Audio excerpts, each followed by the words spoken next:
Bab 52. Tingkat 20. Sekte Pedang datang satu si jenius yang lebih berbakat dari Fudo.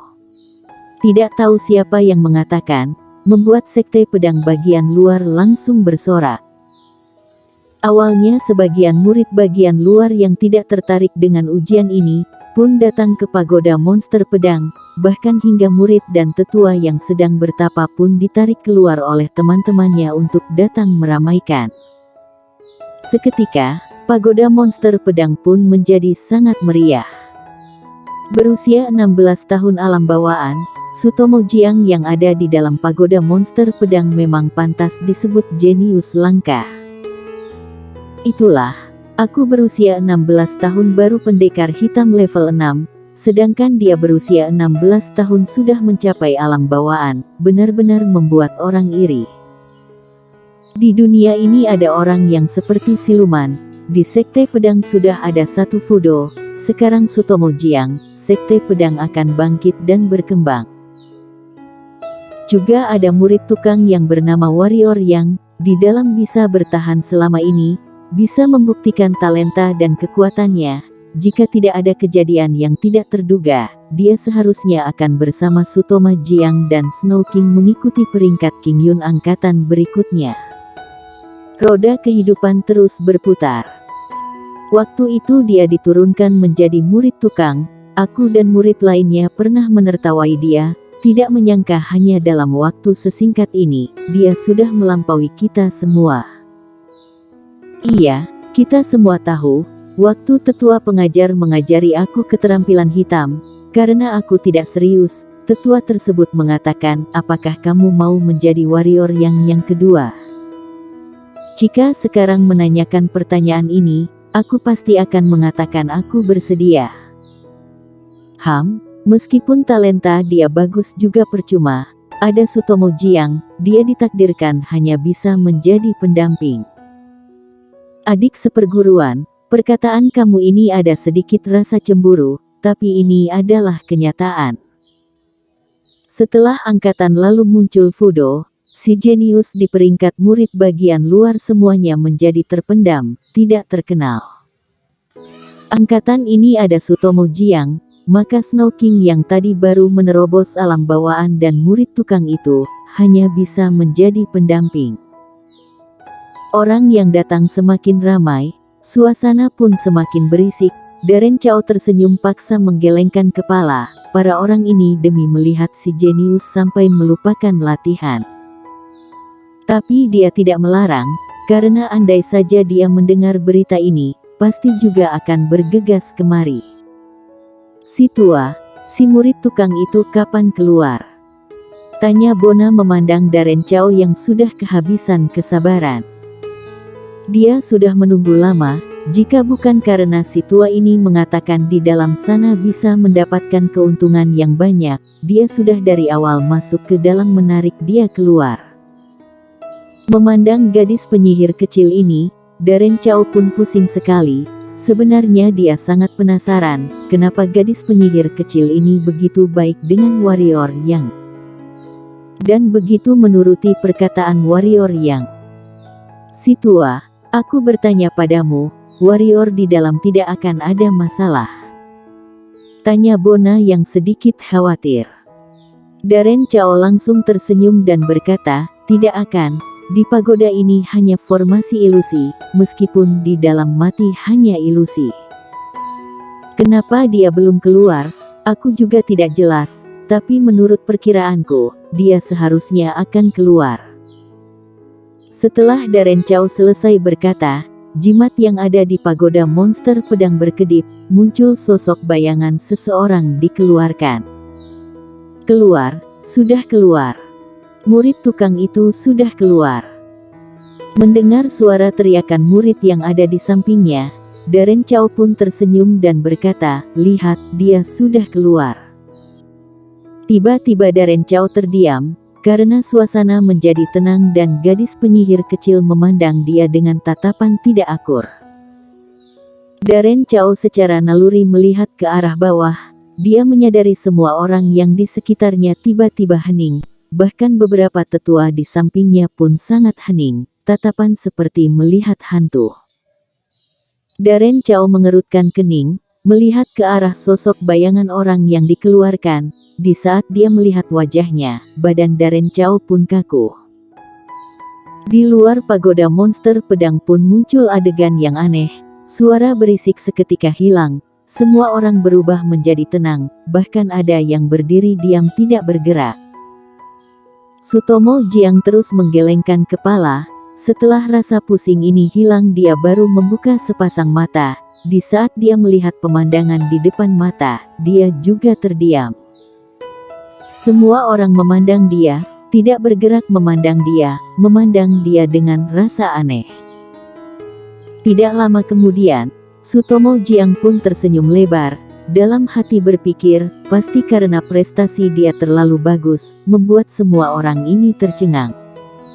Mungkin juga karena dirinya sudah mencapai alam bawaan, juga berhasil sampai di tingkat 15, mereka pasti sangat tercengang. Berpikiran demikian, Sutomo Jiang berdiri lalu berjalan ke depan hadapan Daren Chao, memberi hormat padanya dan berkata, "Tetua, aku berhasil sampai di tingkat 15. Saat mengatakan perkataan ini, nada bicara Sutomo Jiang sangat tenang, tapi ekspresinya terlihat jelas rasa sombong dan bangga. Mendengar suara Sutomo Jiang, Daren Chao baru kembali tersadar. Dia tidak menjawab Sutomo Jiang, hanya melihat ke pagoda monster pedang, bagaikan manusia kehilangan roh. Tidak mungkin, ini tidak mungkin. Haha. Di saat ini, mendadak terdengar suara tertawa yang keras. Orang yang tertawa bukan orang lain, dia adalah Tetua Qian. Di saat melihat Sutomo Jiang tereliminasi, jantungnya berdetak cepat. Setelah mendengar perkataan Sutomo Jiang, dia semakin memastikan. Saat ini, semua perasaan hati dilampiaskan dengan ketawa. Hasil ini membuat semua orang kaget, terutama beberapa tetua. Pendekar hitam level 8 bisa mencapai tingkat 19, ini konsep seperti apa? Ada yang bahagia, ada yang kaget, ada yang curiga, juga ada yang khawatir. Sutomo Jiang saat ini pun sangat bingung, otaknya pun kosong, tidak ada sorakan seperti yang dia bayangkan.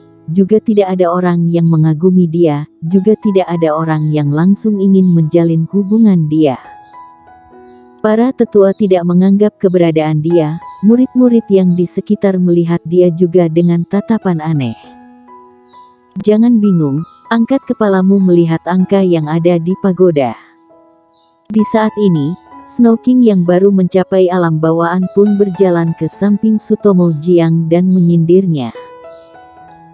Jujur saja, saat melihat Sutomo Jiang dia juga sangat kaget, sama seperti yang lain, mengira yang berada di tingkat 19 adalah Sutomo Jiang. Tapi semuanya sudah salah. Setelah kaget dia pun dengan cepat menerima kenyataan ini, karena dibandingkan Sutomo Jiang, dia lebih bersedia berdiri di pihak warrior yang, karena kepribadian. Sutomo Jiang tidak memedulikan nada bicara Snow King, mengangkat kepala melihat angka 19 yang ada di pagoda. Seketika mata Sutomo Jiang terbuka lebar, ekspresinya pun bercampur aduk. Yang khawatir adalah Yanto Liu. Di saat melihat Sutomo Jiang, dia bukan kaget melainkan tercengang.